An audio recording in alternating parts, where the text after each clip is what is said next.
Grazie.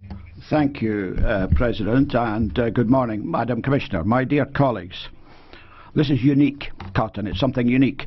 It is a raw material which is indispensable. We wear it every day of our lives. It's almost like another skin.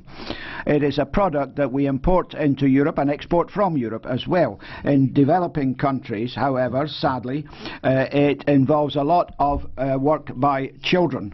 There is a protocol on textile agreements in the agreement on trade with Uzbekistan because of the employment of children in the cotton trade in that country. Of course, there are pesticides, insecticides, a huge use of water involved in cultivating young cotton plants, which, of course, all of which, of course, is bad for the environment. There is a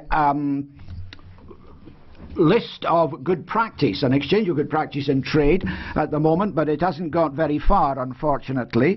So there's a very complex chain of responsibility in producing cotton.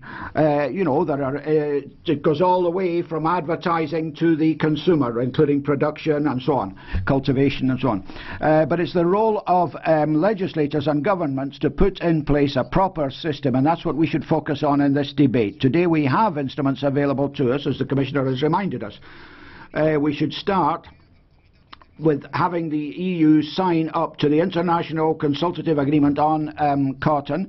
Secondly, we should work together on specific clauses in all our free trade agreements with our trading partners. We need new rules too in many areas, and we need conditionality, including good governance, proper conditions at work, and not too much effect on the environment.